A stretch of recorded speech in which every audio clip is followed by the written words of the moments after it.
Jadi kenapa kita kena ikut sahabat? Definisi-definisi yang banyak ni kita tinggalkan dulu.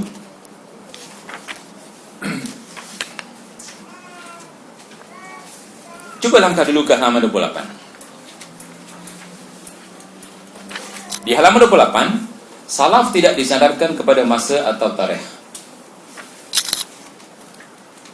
Ada benda yang kita tinggal? Tidak, teruskan. Ini juga kita tinggalkan dulu. Kita terus ke halaman 30. Di mana di halaman 30 pengertian salaf menurut terminologi.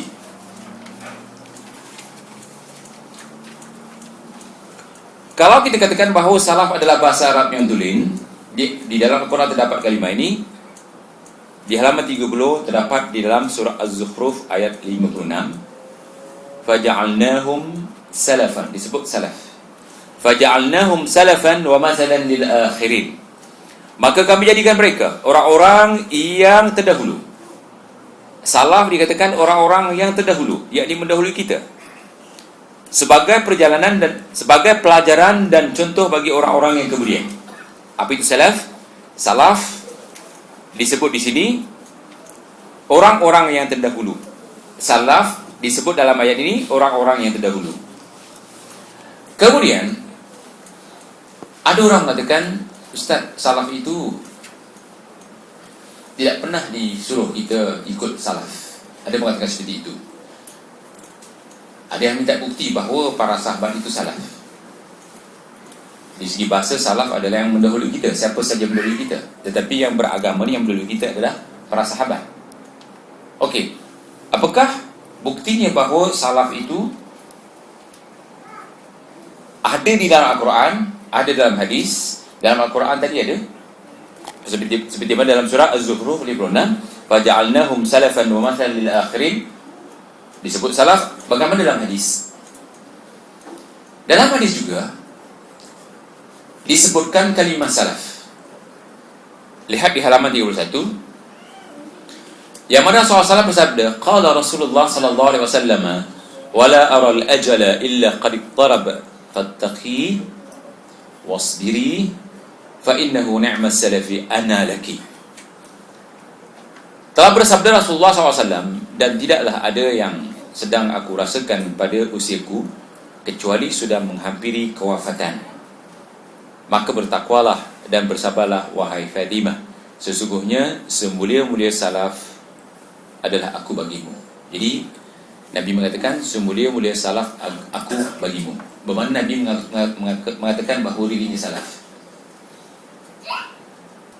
Kita yang disuruh ikut contoh Rasulullah SAW, maka kita boleh mengatakan saya salafi. Sebab Rasulullah SAW mengatakan ni'mas salafi ana laki, sebaik-baik salaf aku bagimu. Jadi apakah Nabi saja salaf? Nabi menyebutkan juga bahawa para sahabat juga disebut sebagai salaf. Lihat contohnya.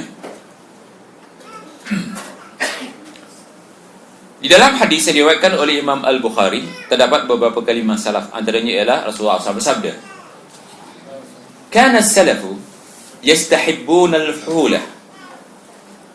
Kana as-salafu yastahibbuna al-fuhulah li'annaha ajar wa ajsar. Li'annaha ajar wa ajsar. Orang-orang salaf mereka suka kepada kuda jantan, kerana kuda jantan tangkas dan lebih berani. Jadi dikatakan orang-orang salaf itu siapa? Pahlawan-pahlawan Rasulullah SAW.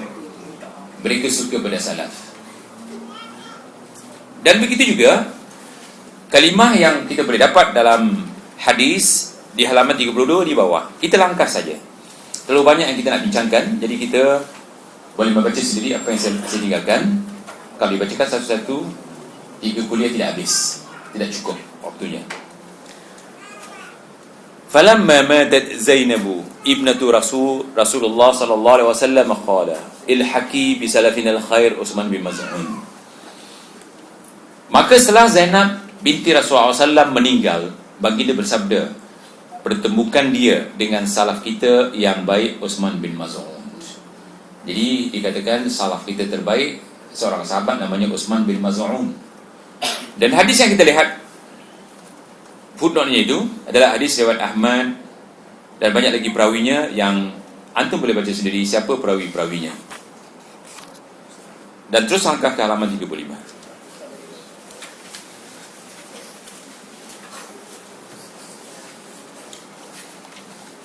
Di dalam Al-Quran, selain kalimah salaf disebut, kita katakan tadi salaf adalah yang mula-mula dan awal-awal. Betul kan? Okey, siapa yang mula-mula awal-awal menerima Islam? Sahabat. Kalau ditanya di manakah bukti di dalam Al-Quran, kalau orang sudah tahu apa itu definisi salaf, yang mula-mula dan awal-awal, ada kalimah di dalam Al-Quran yang mula-mula dan awal-awal. Disebut yang mula-mula dan awal-awal. Di mana? Lihat dalam surah At-Taubah. Surah At-Taubah surah 9 ayat 100. Kalau boleh ayat ini dihafal, kerana ini hujah kita. Disebut was-sabiquna al-awwaluna minal muhajirin wal ansar walladzina ittaba'uhum bi ihsanin radhiyallahu anhum wa radu an wa 'adda lahum jannatin tajri tahtaha al-anhar khalidina fiha abada dzalikal fawzul 'azim. Lihat apa yang terkandung dalam ayat ini. Orang-orang yang terdahulu lagi yang pertama-tama masuk Islam, ataupun orang yang mula-mula dan awal-awal masuk Islam. Apa definisi salaf tadi? Orang yang mula-mula dan awal-awal. Definisi salaf tadi orang yang mula-mula dan awal. Orang yang mendahului kita. Okey. Kalau definisi salaf adalah orang yang mula-mula dan awal-awal, dalam ayat ini paling tepat. Sebab apa? Orang-orang yang terdahulu lagi pertama-tama masuk Islam di antara orang-orang muhajirin. Siapa muhajirin? Sahabat yang hijrah daripada Mekah ke Madinah. Dan Ansar. Ansar adalah kaum bumi putera Madinah yang menolong Rasulullah SAW dengan jiwa, raga dan hartanya. Dan orang-orang yang mengikut mereka dengan baik. Di sini disebut orang-orang yang mengikut mereka dengan baik. Mereka itu siapa? Sahabat. Orang yang mula-mula dan awal-awal. Disebut mula-mula dan awal-awal, dipastikan mereka adalah para sahabat sebab muhajirin. Muhajirin adalah sahabat yang hijrah ke Madinah. Ansar, sahabat yang membantu Rasulullah SAW di Madinah. Disebut di sini, dan orang-orang yang mengikut mereka dengan baik. Orang-orang yang ittiba, ikut mereka. Apa yang perlu kita ikut? 3 dah banyak. Didahului dengan 3. Pertama, akidah. Okey, apakah akidah muhajirin dan ansar? Tauhid uluhiyah, rububiyah, asma wa sifat ataupun sifat 20? Jadi kita akan bincang kemudian. Kalau saya lupa ingatkan, sifat 20 tak ada zaman mereka. Apakah akidah mereka? Akidah mereka adalah akidah yang mentauhidkan Allah Subhanahu wa taala di segi rububiyah. Apa dalilnya? Alhamdulillahirabbil alamin. Segala puji bagi Allah yang jadi Rabb, pencipta segala alam. Anak nak tanya kepada antum, selain Allah adakah pencipta lain yang mencipta alam ini? Kalau kita katakan bahawa yang pencipta alam ini adalah Allah Subhanahu wa taala tanpa sekutu, itu namanya tauhid rububiyah. Rabb. Rabb bermakna khaliq. Rabb bermakna pencipta.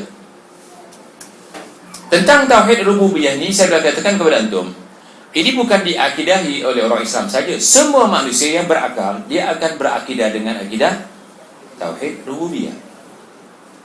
Apa ya dalilnya? Dalilnya adalah firman Allah, "Wala in sa'altahum man khalaqas samawati wal ard la yaquluna Allah." Jika kamu tanya kepada siapa saja di permukaan bumi, siapakah jadikan langit dan bumi, mereka katakan Allah. Jadi tak ada pencipta kedua, ketiga dan keempat. Tetapi walaupun mereka percaya dengan tauhid rububiyah, tauhid mereka tidak boleh dipakai kerana mereka tidak percaya dengan tauhid uluhiyah. Apa arti tauhid uluhiyah?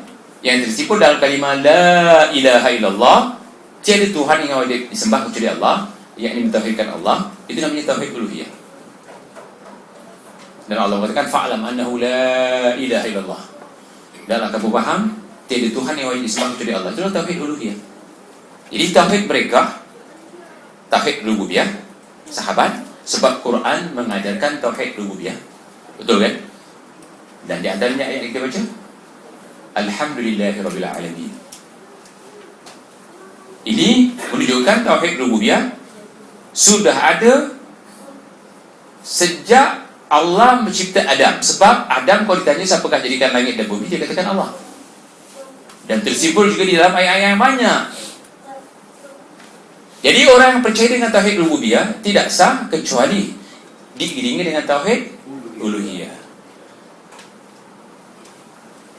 Dan kalau hanya percaya dengan tauhid rububiyah, uluhiyah, tidak percaya dengan tauhid yang ketiga, namanya asma' wa sifat, juga tidak boleh. Sebab kita yakin Allah punya nama dan sifat-sifat. Malah ayat pertama dalam surah Al-Fatihah itu apa dia? Bismillahirrahmanirrahim. Di antara sifat Allah Ar-Rahman Ar-Rahim. Kemudian sambung Alhamdulillahirrabbilalamin. Ar-Rabb adalah Tuhan yang mencipta segala-galanya, tidak ada sekutu. Bila kita katakan seperti itu, maka kita yakin dengan tauhid rububiyah. Ar-Rahmanir-Rahim, sifat Allah yang Rahman dan Rahim, bermakna Allah punya sifat. Maliki yaumiddin, iyyaka na'budu wa iyyaka nasta'in. Ini menunjukkan tauhid uluhiyah. Sebab hanya Engkau ya Allah yang aku sembah, tidak ada bilang-bilang, tidak berbilang-bilang. Dia ada dua Tuhan, tiga Tuhan dan sebagainya. Jadi bila kita katakan iyyaka na'budu wa iyyaka nasta'in, kita mengikrarkan tauhid, dikatakan tauhid uluhiyah. Jadi kalau kita katakan apakah tauhid mereka, tauhid para sahabat, tauhid ketiga, rububiyah, uluhiyah, asma wa sifat. Senang boleh dilihat dalam surah Al-Fatihah. Jadi yang perlu kita ikut mereka adalah tauhidnya dulu, betul kan? Kalau tauhid kita tidak beres, tauhid lawannya syirik.